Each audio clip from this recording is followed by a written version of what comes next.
మన దగ్గర ప్లాట్ కొన్న వాళ్ళందరూ మన కాటేజెస్ లో సకుటుంబంగా బస్ చేయవచ్చు. తెలుసు కదా, మన దగ్గర మద్యపానం ధూమపానం నిషేధం. డబుల్ బెనిఫిట్ ఆఫర్ తో సిర్లసీమ 2. మీడియా మరియు ఎలక్ట్రానిక్ మీడియా, ఫోటోగ్రాఫర్సు, పత్రికా రంగంలో ఉన్నటువంటి ప్రతి ఒక్కరికి కూడా మా యొక్క నమస్సుమాంజలు. మేము ఈ దినం మీ అందరికీ తెలుసు ఫీవుకోన అదేవిధంగా ఇక్కడికి వచ్చేసిన మా సహచర్ గారు దగ్గర అన్ని సామాజిక వర్గం నుంచి కమ్మ సామాజిక వర్గానికి చెందిన బుజ్జమ్మ, అదేవిధంగా వన్యకుల క్షత్రియకు సంబంధించిన నమస్కారం, అదేవిధంగా ఈ బెస్త సామాజిక వర్గం, రెడ్డి సామాజిక వర్గంకి సంబంధించినటువంటి బాలరెడ్డి మరియు అచ్చిరెడ్డి, మా బ్రదరు, మా మిస్సెస్ మల్లీశ్వరి, కాపు సామాజిక తూర్పు కాపు సామాజిక వర్గానికి సంబంధించినటువంటి చిరంజీవి గారు, అదేవిధంగా గౌడ సంఘానికి సంబంధించిన ఆదికేశులు గారు, అదేవిధంగా మాజీ ఎంపీటీసీలు, అదేవిధంగా మా అన్న మునుసామన్న, అదేవిధంగా వార్డు సభ్యులు కూడా చాలామంది వరకు దగ్గర 300 మంది పైగా కింద ఉన్నారు. అందరి తరపున మేము వైఎస్ఆర్సీపీ పార్టీకి నేను రాజీనామా చేయదలుచుకున్నాను. అది తెలియజేయడానికి మీ దగ్గరికి రావడం జరిగింది. ఇంకేదైనా ఉంటే మీరు మాట్లాడచ్చు. ఎందుకు అంటే మా కుటుంబం పట్ల ఆది నుంచి అనగదొక్కడం అనేది మీరందరూ కూడా గమనించినారు. మీ అందరికి కూడా తెలియంది కాదు. అంతేగాని మేమే పదవిని కానీ మేమైతే అడగల. మా ఇంటికి వచ్చి మీకు మేయర్ ఇస్తానని వాళ్ళు ప్రలోభ పెట్టినారు, కానీ మాకు కావాలని అయితే మేము ఏ రోజు వాళ్ళని అడగలేదు. గౌరవం లేని చోట ఉండలేం కదండి. పనిచేయకనే లోటస్ ఫండ్కి తీసుకుపోయేసి జగన్మోహన్ రెడ్డి దగ్గర కండువ కప్పించింది మీరే కదా. ప్రాధాన్యత లేని చోట పనిచేస్తామా? ఇచ్చారు, ఇవ్వలేదని మేము అనలా. అందరినీ నామినేట్ చేశారు కదా, మమ్మల్ని చేయలేదా? మేము ఎలక్షన్లో కంటెస్ట్ చేసి గెలుచుకున్నాం. ఇండిపెండెంట్గానే గెలుస్తాం. ఈ రోజైనా కూడా ఇండిపెండెంట్గా రాజీనామా చేసి కావాలంటే రండి, పోటీ చేయమనండి ఎవరినో. మేము ఇండిపెండెంట్గానే కూడా గెలుస్తాం. రేపైనా సరే మేము రాజీనామా ఇప్పుడుగైనా సరే రేపు తెల్లారితో పెట్టమనండి. ఎవరు వస్తారు రమ్మనండి, మేము గెలవడానికి మేము సిద్ధంగా ఉన్నాం. మరి పెట్టినప్పుడు రండి తెలుసుకుందాం. ఏముంది, జనాలకు పనిచేసాం, జనాల్లో ఉన్నాం, వాళ్ళ కుటుంబంలో సభ్యులం. జీవకోణంలో ప్రతి ఒక్క కుటుంబంలో మేము సభ్యులం. మేము ఎప్పుడైనా సరే ఎనీ టైం మేము రెడీ. నేను 2 టర్మ్స్గా సర్పంచ్గా ఉన్నా. అవి గుడిసెల నుంచి ఈరోజు ఆ స్థాయికి మార్చడానికి మా కుటుంబం యొక్క ప్రాతినిధ్యం చాలా ఉందండి. ప్రతి ఇంటిలో ప్రతి కష్టాలలో మేము ఉన్నాం. ఎవరికి ఆపదైన హాస్పిటల్ కాడ నుంచి ప్రతి ఒక్కటి ఆ కుటుంబాలను మేము ఆదుకుంటూ వచ్చాం.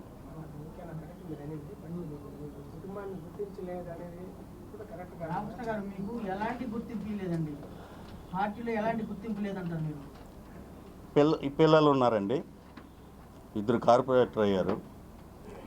వారికి కనీసం ఇంటిమేషన్, పార్టీ మీటింగ్ ఇంటిమేషన్ కానీ, ఏరియాలో వేసిన రోడ్లు కావచ్చు, వాలంటరీ వ్యవస్థ ఎవరు పెడతారండి? కార్పొరేటర్లే కదా. ఇతరులు కార్పొరేటర్ల వల్ల మేము ఆ విధంగా మేము ప్రవర్తించలేదు కదా. ఎక్కడైనా కానీ మాలో కరప్షన్ ఉందా ఆ ఏరియాలలో పోయి విచారించండి. బోర్లు వేసేటప్పుడు మేము ఏడా డబ్బులు అడగలేదు, డిమాండ్ చేయట్లేదు. ఇండ్లు కట్టే చోట మేము పనులు నిలిపించలే. ఇంకా మేము అధికారులు నడిచి పేదవాళ్ళు ఇల్లు కట్టుకుంటారు, ఆడిపోయి మీరు ఎందుకు అబ్జెక్షన్ చేస్తుంటారు? మేము నిలదీసిన వాళ్ళమే. ఆ విధంగా ఒక వాలంటీర్ని పెట్టుకునే శక్తి లేనప్పుడు ఎందుకు ఉండాలా? చెప్పండి, మీరే చెప్పండి.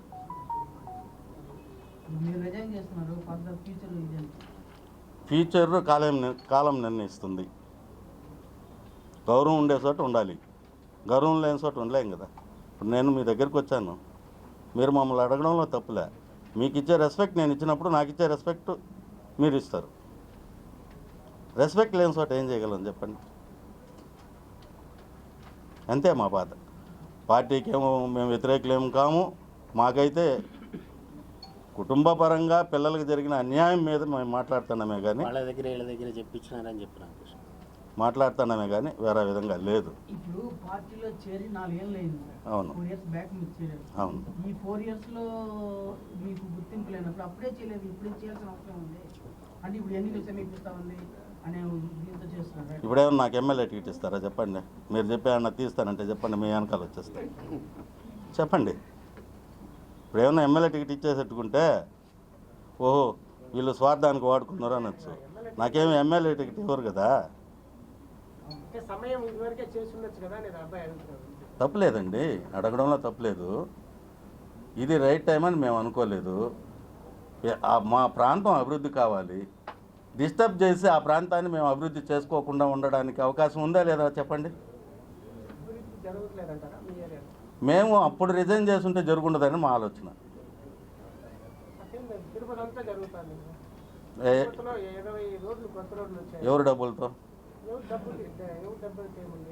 వ్యక్తిగత ఇన్సూరెన్స్ అలా కాదండి, ఏం ఫండ్స్ అండి మంది డెవలప్ అయింది తిరుపతి ఏ ఫండ్స్తో? ఏ ఫండ్స్ అన్నారండి? స్మార్ట్ సిటీ కాదా? స్మార్ట్ సిటీ కదా? ఇంతకుముందు కూడా నేను సెంట్రల్ గవర్నమెంట్లో నుంచి 4,000 కోట్లు రాలేదా తిరుపతికి? రాలేదు. ఆ. 4,000 కోట్లు రాలేదు. ఆ. స్మార్ట్ సిటీ ఇప్పుడు చాలా ఏళ్ళుగా ఉంటుంది. 10 ఏళ్ళుగా ఉంది అంతే, 2014 నుంచి ఉంది. మరి వీళ్ళు 5 ఏళ్ళుగానే కదా ఉన్నారు. అటువంటిప్పుడు మా ఇంటికాడ వాళ్ళు ఒకసారి చూడండి, తిరుపతి అంతా అభివృద్ధి జరిగింది కదా. 30 ఏళ్ళకు ముందు వేసిన రోడ్లు గచ్చులుగా ఉంది మా ఇంటికాడ చూడండి. మరి ఎందుకు చేయలేదు? తిరుపతిలో ఇన్ని రోడ్లు వేస్తే మీరు ఒక్కరే లేదంటున్నారు. అయ్యా రోడ్లు ఎవరు మా ఇంట్లో నుంచి నేను తెచ్చి రోడ్ వేయలే. ఎవరు ఇవ్వరన్నా అట్లా? ఏమే మన ఇళ్లలో నుంచి ఎవరు తెచ్చేయము. మనం కట్టే పనుల్లో నుంచి ప్రభుత్వం వేసే రోడ్లు ఏమైనా ఉంటాయి ఎలా? జరిగిందనే కదా చెప్పాను. నేను కూడా చెప్పింది. నేను కూడా 3 లక్షల రూపాయలు సంవత్సరానికి ట్యాక్సులు కడుతున్నాను. దేశమంతా కడతారు, ప్రపంచమంతా జరుగుతుంది. మరి అందులో నుంచి మిగిలిన నిధులే కదా రోడ్లు. అదే చెప్పేది. అది కూడా చేయలేదు అంటున్నారు కదా, జరిగింది కదా అంటున్నాను. చేయలేదు అనలేదు. మేము ముందుగా డెసిషన్ తీసుకుని ఉంటే ఆడ అభివృద్ధి ఆపేసి ఉంటారేమో అనే భయంతో తీసుకోలేదు. ఇది గౌరవించలేదు అన్నారు.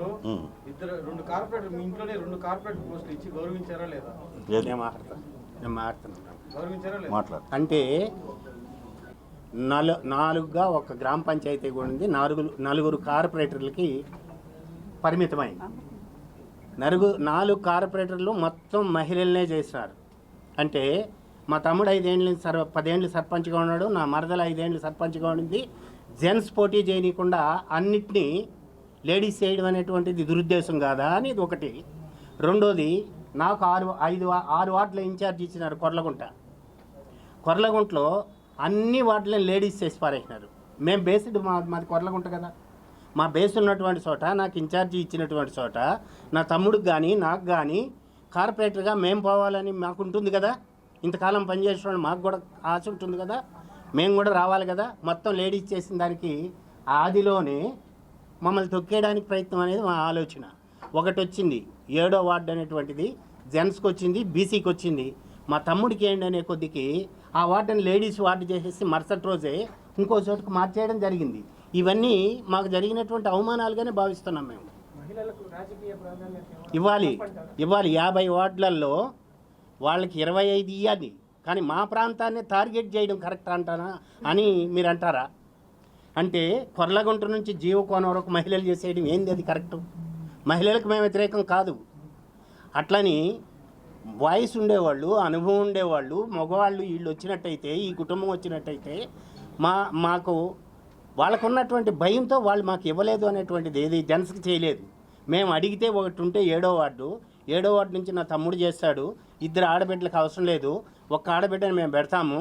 మా తమ్ముడికి ఏంటి ఇక్కడ సర్పంచ్గా ఉన్నాడు, మొత్తం ఆ కాలనీకి ప్రాధాన్యత 30 ఏళ్ళుగా ఇస్తున్నాడని చెప్పి మేము అడిగితే దానికి టక్కని లేడీస్ చేసేసి ఇంకో చోటికి దాన్ని మార్చేయడం అనేటువంటిది కుట్ర కాదా ఇది? వాళ్ళిద్దరు మీకన్నా బాగా చదువుకున్నారు కదా. చదువుకోవచ్చు. మేము అడిగేది లేడీస్ విషయంలో. ఆడపిల్లకాయలు ఇద్దరు బాగా చదువుకున్న వాళ్ళు, చదువుకున్న వాళ్ళకి మేము చదువుకోలేదు అని చెప్పట్లా. 7 నెలలు డెలివరీ అయింది. 7 నెలల్లో డెలివరీ అయితే ప్రతిరోజు వీధికి గ్రామం అంతా తిరిగి ఓట్లు వేయించుకొని గెలిచినటువంటి ఆమె ఒక అమ్మాయి. మేమేం మా అమ్మాయిలకి ఏం చెప్పని మేము అడగల. మా మరదలు 10th వరకు చదివింది. ఐఏఎస్ ఆఫీసర్ అనేటువంటి వాళ్ళు మేయర్ కిందకు వస్తారు, కమిషనర్గా ఉండేవాళ్ళు. చదువుకున్నటువంటి వాళ్ళకి మీరు చెప్తే ఎవరిని చెప్పమంటారు అని అంటే డాక్టర్ని వాళ్ళు కోరుకున్నారు. డాక్టర్ని మేము పెట్టినాం. ఆ తర్వాత ఇక్కడ 2 మీకు ఇస్తున్నాం, సిద్ధారెడ్డికి 3 ఇస్తున్నాము, 2 ఏరియాల్లో కార్పొరేటర్లు మేము ఇస్తున్నాం మీకు అని వాళ్ళు చెప్పినారు. 2 ఇవ్వండి, ఒకటి మా తమ్ముడికి ఇవ్వండి అనేటువంటిది. 7వ వార్డు ఇవ్వమనే కొద్దికి 7వ వార్డు మార్చేసేసి మా తమ్ముడిని కాకుండా ఆ రెండిట్లో మళ్ళీ ఏమంటే ఒక ఆమె ఇంజనీర్గా ఉంటుంది, ఎంఎస్ చేసినటువంటి అమ్మాయి, అమెరికాలో ఎంఎస్ చేసి వచ్చినటువంటి అమ్మాయి, ఒక అమ్మాయి డాక్టర్గా ఉంటుందని చెప్పి మేము మళ్ళీ ఇద్దరిని నిలబెట్టడం జరిగింది. ఎవరికి ఇష్టం ఉంటే వాళ్ళకి అని. అటువంటిప్పుడు ఎట్లా అవుతుంది చెప్పండి? నేనే ఎమ్మెల్యే గారిని అడిగాను. తర్వాత మీరు అడగండి, కరెక్టే. 48, 49 కార్పొరేటర్లకు సంబంధించి ఎలక్షన్కు ముందే ఆఫీస్ ఓపెన్ చేసాం, వైఎస్ఆర్సీపీ ఆఫీసు. దాంట్లో కరుణాకర్ రెడ్డి గారి ఫోటో పెట్టాం శాసనసభ్యులది. ఈరోజు పోటీ చేయబోతున్నటువంటి ప్రజెంటు అభ్యర్థిగా పోటీ చేయబోతున్నటువంటి భూమనక అభినయ్ రెడ్డిది పెట్టినాము, అంబేద్కర్ది పెట్టినాము, పూలేది పెట్టినాము. ఆయన చేత ఓపెన్ చేయించినాము. 2 నెలలు తిరగకుండానే మా ఆఫీస్కే 500 గజాల దూరంలో పోటీ ఆఫీస్ పెట్టడం ఏందండి? అది ఏందని నిన్నే పిలిచి మేము ఆఫీస్ పెట్టినప్పుడు మా ఆఫీస్ పైన 500 గజాలలో పక్కంతా పెట్టచ్చు, 5 వార్డులలో ఏడైనా పెట్టచ్చు, ఇంకొక ఆఫీసు పక్క రోడ్లో కూడా పెట్టచ్చు. మమ్మల్ని అవమానపరిచే విధంగా ఆఫీస్ పెట్టి వేరే వాళ్ళకి ఇన్ఛార్జ్ ఇచ్చి వాళ్ళ ద్వారా నుంచి అక్కడ పనులు చేస్తూ వస్తే మాకు కార్పొరేటర్లు ఇచ్చినట్టని మీరు అనుకుంటున్నారా? మేము అనుకోవడంలా, మాకు ఇచ్చినారని. అది ఆఫీసులు అనేది నగరం అంతా పెట్టచ్చు. ఒక ఆఫీస్ ఆడ మాది కార్పొరేటర్లు పెట్టుకున్నటువంటి ఆఫీస్ దగ్గర నేను అనేది నగరం అంతా పెట్టినారు సార్. మా వీధులు 6 వీధులు ఉంటాయి, ఇటువంటి వీధులు 6 ఉంటాయి. ఎక్కడికి ఉత్తరము దక్షిణం వీధులు 6 ఉంటాయి మా మా మా మా యొక్క ఏరియాలో, రాజీవ్ గాంధీ కాలనీలో. మా ఇద్దరు బిడ్డలకు సంబంధించినటువంటి ఆ వార్డులోనే పెట్టకపోతే ఆ పక్క పెంచలేదు వార్డు ఉంది, ఇంకొక వార్డు ఉంది, ఆడ పెట్టచ్చు కదా ఆఫీసు. మా పక్కనే తీసుకొచ్చి పెట్టడం అంటే మా అభివృద్ధిని అడ్డుకోవడం కాదా అంటున్నాను నేను. రాజకీయంగా ఇచ్చినట్టు ఇచ్చి సార్ విషం కక్కినాడు సార్. ఆయన గెలిచిన తర్వాత అడుగున విషం కక్కినాడు సార్. కక్కలేదేమో చెప్పమానండి. ఇప్పుడు నేను చెప్పినట్టు ఏవి అబద్ధాలు కాదు. మా ఆఫీస్ పక్కన మెతుకొచ్చి నీ కొడుకుని నిన్ను పెట్టి మేము ఆఫీస్ పెడితే 2 ఆడబిడ్డలు ఇల్లు తిరగాలంటే కష్టము, ప్రజలందరూ కూడా వచ్చి అక్కడ ఏదైనా ఉంటే వాళ్ళు కంప్లైంట్ చేస్తారని ఒక మనిషిని పెట్టి డాక్టర్ డ్యూటీ చేసుకుంటా అక్కడికి పోయేసేసి ఈవినింగ్ అయితే అధికారులకు చెప్పడం కోసం ఇంకా ఇట్లా ఆడబిడ్డ 7 నెలల్లో డెలివరీ అయింది కాబట్టి ఆఫీస్ పెట్టి మేము పెడితే మా 500 గజాలకు అవతల గంగమ్మ గుడి కిందకి వచ్చి ఆఫీస్ పెట్టడం అంటే అభివృద్ధిని కోరుకోవడం అని మీకు అనిపిస్తే సంతోషం. ఇది ఈ అంగడి వ్యాపారమే చేసినారండి వాళ్ళు, చిల్లర వ్యాపారమే చేసినారండి. అభివృద్ధి జరిగినాయి 30 రోడ్లని మీరు అన్నారు కదా. 30 రోడ్లు వెనకాల టీడీఆర్ బాండ్ల అవినీతి గురించి ప్రతిపక్షాలు అది పనిగా ఘోషిస్తున్నాయి. దాని మీద కూడా చెప్తాం మేము. ఏం సార్ ఎవరోళ్ళు మంచిదే. నేనేమంటానంటే నేను కూడా ఇసరచ్చు, ఎన్నో కూర్చొని ఇసరడం కాదు. ఎవరైతే కామెంట్ చేసినారో ఒక్కొక్క గజాల లెక్కల్లో టౌన్ బయట ఉన్నటువంటి భూములకి ఎంతెంత తీసినారో ఆ లిస్ట్ అంతా కూడా ప్రతిపక్షాలు అది పనిగా ప్రకటించినాయి. వాళ్ళు చెప్పచ్చు, నేను చెప్పచ్చు. ఇదొక నిజం కాదా అంటాను నేను. ఆ తర్వాత అయ్యా నేను మాట్లాడండి. గుట్కాలు అమ్మించింది ఎవరు? మీరు మాట్లాడితే నేను మాట్లాడతా. గుట్టకాలు తిరుపతిలో ఈ నియోజకవర్గంలో బెంగళూరు నుంచి తీసుకొచ్చి పాన్ పరాకులు గుట్టకాలు నిషేధంలో ఉండేటప్పుడు అమ్మించింది ఎవరు? అమ్మింది ఎవరు? కరోనా సమయంలో సే నో టు డ్రగ్స్ అనే నినాదంతో కరుణాకర్ రెడ్డి గారు పెద్ద ఎత్తున ఆయన ప్రచారం కూడా చేశారు. ఆపించింది వాళ్ళే, అమ్మించింది వాళ్ళే. కాదని చెప్పే ఎవరన్నా ఉంటే రమ్మనండి. ఇక్కడ నా మీద కామెంట్ చేసినోడే అమ్మినవాడు మావాడే, అమ్మలేదని చెప్పమనండి. 3 ముక్కలు వేసుకునే వాళ్ళకి ఇచ్చినారు పదవులు. జనంలో పలుకుబడి ఉండేవాడికి ఎవరికి ఇచ్చినారు? 60 ఏళ్ళు 50 ఏళ్ళు 70 ఏళ్ళు వయసు అయినటువంటి వాళ్ళు చాలామంది ఉన్నారు. ఎవరికి ఇచ్చినారు దాంట్లో పదవి? ఎవరైతే అవినీతి పరులు ఉన్నారో ఎక్కువ మంది వాళ్ళకే పదవులు దక్కినాయి. కానీ నిజాయితీగా పార్టీ కోసం పనిచేసిన వాళ్ళకి ఎవరికన్నా జరుగుంటే చెప్పు బ్రదర్. మీరు మాట్లాడండి. మీరు మాట్లాడితేనే మేము కూడా ఏమన్నట్టు చెప్పగలం. లేదు ఫస్ట్ నుంచి మీరు మాట్లాడుతూనే ఉన్నారు, సంతోషం. మీరు మాట్లాడండి, దానికి మేము కౌంటర్ ఇవ్వడానికి కరెక్ట్గా ఉన్నాం. ఒకటి తిరుమల కొండ మీద వద్దండి, మీరు మాట్లాడితే నేను చెప్పగలను. తిరుమల కొండ మీద ఇక్కడ నాకు తెలిసి 63 ఏండ్లు ఎంతోమంది ఎమ్మెల్యేలు మారినారు. బొరుగులు కుప్పలు పోసినట్టు తిరుమల కొండ మీద ఎమ్మెల్యే అయిన తర్వాత అంగుళ్ళు పెట్టి అంగిడికి 1000 రూపాయలు తీసుకోలేదా ఈ శాసనసభ్యుడు? చెప్పానండి, మీరు మాట్లాడండి, నేను చెప్తాను. అవినీతి లేదు అని చెప్పి మీరు అంటున్నారు కదా. మీరు అంటూ 1000 రూపాయలు ఒక కట్టకి, నిరాధారమైన ఆరోపణలు అంగిడికి 1000 రూపాయలు, మొత్తం తిరుపతి తిరుమల మొత్తాన్ని బెస్ట్ పట్టి లేదా? మాట్లాడండి సార్. వాళ్ళు ఏదైనా చెప్పింది ఏంటంటే ఏదైనా అవినీతి జరగలేదన్నారు కదా సార్. మీరు చెప్పినారు అవినీతి జరగలేదని. తిరుమల కొండ మీద మన రిపోర్టర్లు లేరా? తీసుకోండి వాళ్ళని అడిగి. మొత్తం ఒక దశలో 1 సంవత్సరం వరకు, నేను ఈ రోజన్నా కానీ 1 సంవత్సరం వరకు గెలిచిన వెంటనే మనం తిరుపతి కొండ మీద ఉన్నామా లేకపోతే ఎక్కడన్నా వేరే చోట ఉన్నామా అనేటట్టుగా అంగుళ్ళు ఏడబెడతాడా? మొత్తం షాపులే. ఎవరిని మోసం చేసేదానికి అన్ని అంగుళ్ళు ఇచ్చి నువ్వు 1000 రూపాయలు తీసుకుంటావు ఒక అంగిడికి. ఎవరిని మోసం చేస్తారో? వాళ్ళు వచ్చే యాత్రికలనే కదా మోసం చేస్తారు. ఎవరంటే వాళ్ళు మోసం చేస్తారా సార్? యాత్రికలే కదా మోసపోయేది. నీకు 1000 రూపాయలు రావాలి, యాత్రికలు కదా ఆడ మోసపోయేది, పబ్లిక్ కదా ఆడ మోసపోయేది. తర్వాత గవర్నమెంట్ బంజర్లు ఈరోజు ప్రజల యొక్క ఆస్తి ఈ రాష్ట్రంలో మొత్తం లూటీ అయింది. తిరుపతిలో అయింది, కాళహస్తిలో అయింది, ఎక్కడ పడితే అక్కడ అవినీతి జరిగింది. ప్రజల యొక్క ఆస్తిని కాపాడడం కోసం ఎమ్మెల్యేగా ఓట్లేసి గెలిపించినారు. కానీ ప్రజల యొక్క ఆస్తుల్ని, ఏది ప్రజల యొక్క ఆస్తులు అంటే బంజర భూమి ప్రజలది, ఆ ప్రజల ఆస్తులన్నీ లూటీ అయినటువంటి సంగతి కనిపించలేదా? ఏమన్నా ప్రజల అమాయకుల? సార్ ఇంకోటి రిక్వెస్ట్ మీకు చెప్పేది ఏమంటే, దాదాపు కింద ఒక 300 పైన మాకు మద్దతుగా రాజీనామా చేయడానికి వైఎస్ఆర్సీపీకి రాజీనామా చేస్తున్నట్టు చెప్పడం కోసం కింద కాసుకున్నారు. దయచేసి మీరు మాట్లాడేదానికి నేను ఏ విషయంలోనైనా సమాధానం చెప్తాం.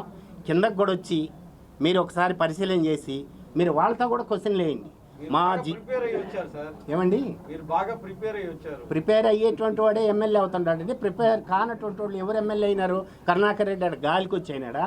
మమ్మల్ని తీసుకుపోయేటప్పుడు మా ఇంటికి వచ్చి మాకు చెప్పి మా సామాజిక వర్గం చోట మమ్మల్ని తిట్టేయడం ఎంతవరకు కరెక్ట్ చెప్పండి. నాకేం కక్ష లేదు, నాకు కక్ష కాదు. మా సామాజిక వర్గాన్ని 2 సంఘాలుగా, యాదవ సంఘాలు 2 చేసింది నేను కాదని చెప్పాను. 2 సంఘాలను చేయడం ఏమిటిది?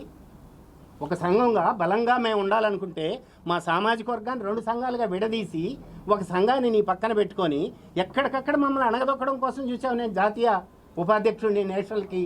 సార్ మొదటి నుంచి తిరుపతి ఎమ్మెల్యే భూమన కరుణాకర్ రెడ్డి మీ పట్ల సానుకూలంగానే ఉన్నారు సార్ నేను ఒకటి చెప్తా. భూమన కరుణాకర్ రెడ్డి ఈ నియోజకవర్గం ఎమ్మెల్యే మాట్లాడేదానికి, ఆయన అనుసరించే విధానానికి తేడా గమనించరా? ఇక్కడ ఉన్నటువంటి ప్రజలు కానీ విలేకరులు కానీ. ఆయన మాట్లాడేది ఏంది? ఈ ప్రపంచంలో నాకంటే నిజాయితీ పరుడు లేడు, జగన్మోహన్ రెడ్డి కన్నా మించినాడు ఈయన, మించినాడు. నాకన్నా సత్యశీలుడు లేడు, నాకన్నా ధర్మవంతుడు లేడు, నాకంటే నిజాయితీ పరుడు లేదు. నీతి నిజాయితీలో నా తర్వాతనే ఎవడైనా అని మాట్లాడే ఆయన ఈ అవినీతులన్నీ కనిపిస్తున్నాయి కదా. ఆయన మాటకి ఆయన చేష్టలకి కరెక్ట్ అయినటువంటి పొంతన లేదనేదే మా అభిప్రాయం. సార్ ఆయన గతంలో టీటీడీ నిధులు తినేశారనేసి అని చెప్పేసి ఒక వాదన వచ్చినప్పుడు ఆయన బస్ స్టాండ్ దగ్గర కూర్చొని ఆమరణ నిరాహార దీక్ష కూడా చేయడం జరిగింది సార్. దాంట్లో ఆయన క్లీన్ చిట్ కూడా అది మీరు సార్ నేనేమంటానంటే ఆమరణ నిరాహార దీక్ష చేయనివ్వండి సార్. నేనేమంటానంటే ఒకసారి ఎమ్మెల్యే అయిన తర్వాత ఆయన వ్యవహారం అయింది. నేనేమంటానంటే దాన్ని మేము కాదనలా. ఆయన రేపు కూడా ధర్నా చేసుకొని మేము మాట్లాడిన దానికి లేదని ఆయన రైట్, అది మా రైట్. ఇది ఆయన రైట్ని మేము క్వశ్చన్ చేస్తున్నాం. ఏది అవినీతి మీద మేము ఎక్కడ చేసినామని మిత్రుడు అడిగితే దానికి చెప్తున్నాం ఇవన్నీ అవినీతి కాదా అని. ఇక్కడ నుంచి ఇది మన బస్టాండ్ కాడ నుంచి కింద దాకా కాలువ పరంబోకులు ఇండ్లు ఎవరండి కట్టుకున్నారు? పేదవాడు వేసుకున్నాడా? వాళ్ళ నాయకులు కదా ఆక్రమించుకునింది. సింతల చేను కిందకి అక్కడ ఏంది మిట్టూరు దాకా ఎవరు వేసుకున్నారు? ఇప్పుడు వచ్చినటువంటి ఆ అభ్యర్థికి సంబంధించినటువంటి వాళ్ళు కాదా ఆడ ఆక్రమించుకునింది? మేము ఆక్రమించుకున్నామా? వాళ్ళ నిజాయితీ ఇదేనా? ప్రజలకు చెందాల్సినటువంటి భూముల్ని ప్రజలకు చెందకుండా ఆక్రమించడమేనా వాళ్ళ వాళ్ళ వాళ్ళ యొక్క సిద్ధాంతం? ఆ ఎమ్మెల్యే ఒక పద్ధతి తీరు మీరు చెప్పండి. మీరు అడిగితే మేము మాట్లాడుతూనే ఉంటాం సార్. లేదండి, న్యూట్రల్గా ఉండాలని నిర్ణయించుకున్నాం. న్యూట్రల్గా ఉండాలని నిర్ణయించుకున్నాం సార్. ఇస్తాం సార్, మద్దతు ఇస్తాం. పార్టీలో చేరనని నేను చెప్పినాను. మా తమ్ముడు వాళ్ళు కూడా అన్ని పార్టీలు అంతే. కానీ నిజాయితీ పరులు కాకపోయినా ఎవరైతే ఇట మాదిరి అవినీతి చేస్తూ మాకంటే గొప్ప వాళ్ళు లేరు అని చెప్పి మాట్లాడుతున్నారో వాళ్ళని ఓడించడం అనేటువంటి దాంట్లో మేము క్లియర్గా ఉంటాం. పార్టీలో ఏ పార్టీలో చేరినా మేము చేయాల్సినటువంటి కార్యక్రమం మేము చేయాల్సిందే. మా అభివృద్ధిని అడ్డుకొని అడుగడుగున ఇషం కక్కుతూ గెలిచిన తర్వాత అడుగడుగున ఇబ్బందులు పెట్టినప్పుడు మా ప్రయత్నాలు అయితే మేము చేస్తాం. పార్టీలో చేరినా చేస్తాం, పార్టీలో చేరకపోయినా చేస్తారు. మా కుటుంబము ఇక్కడ ఉన్నటువంటి 400-500 మంది కింద ఉంటున్నారు. వాళ్ళందరికీ కూడా మేము ఒక దారి చూపించాలి, మా ప్రాంతం డెవలప్ కావాలి, రోడ్లు వేయాలి, డ్రైన్స్ కట్టాలి, మా జనానికి ఉన్నటువంటి సమస్యలు ఉన్నాయి, విపరీతమైన సమస్యలు. ఏదో ఒక పార్టీలో నిర్ణయం తీసుకోవడం కోసం మేము రేపో ఎల్లుండో అందరితో కూర్చొని మాట్లాడి, మా తమ్ముడు వీళ్ళందరూ కూర్చొని మాట్లాడి ఒక నిర్ణయం అయితే తీసుకుంటాం. తీసుకోమని చెప్పం, తీసుకుంటారు. కానీ నేను మాత్రం బీసీ కండవనే కప్పుకుంటాను. ఎందుకంటే అన్ని రాజకీయ పార్టీలు చూసిన వాడిని, అన్ని రాజకీయాలలో ఎదిగి ఇబ్బందులు పడినటువంటి వాడిని. నా కుటుంబము, మా పంచాయతీ, మా టౌన్లో మాకున్నటువంటి ఫాలోవర్స్ ఒక నిర్ణయం త్వరలో తీసుకుంటున్నాము. డౌట్ లేదు. శ్రీనివాస్ ఏమైనా కాంటాక్ట్ అయ్యాడా సార్ మిమ్మల్ని? అయినాడు సార్, అయినాడు. ఆయనే కాదు, కాంగ్రెస్ వాళ్ళు అయినారు, బీజేపీ వాళ్ళు అయినారు, ఎంపీగా ఇచ్చిన ఆయన అయినాడు, ఈ శ్రీనివాసులు అయినాడు. ప్రతి ఒక్కరు మాతో కాంటాక్ట్లోకి వచ్చినారు. ఎందుకంటే మేము జన మనుషులు. మేము జనానికి వ్యతిరేకం కాదు, లీడర్లకు వ్యతిరేకం కాదు, ఎమ్మెల్యేకి కూడా మేము వ్యతిరేకం కాదు. మాకు చేసిన ద్రోహం గురించి మాట్లాడుతున్నాం. Okay sir. సార్ మరిన్ని వీడియోస్ కోసం ఛానల్ ని సబ్స్క్రైబ్ చేయండి, లేటెస్ట్ అప్డేట్స్ కోసం వాట్సాప్ ఛానల్ ని ఫాలో చేయండి అండ్ లింక్ డిస్క్రిప్షన్ లో ఉంది.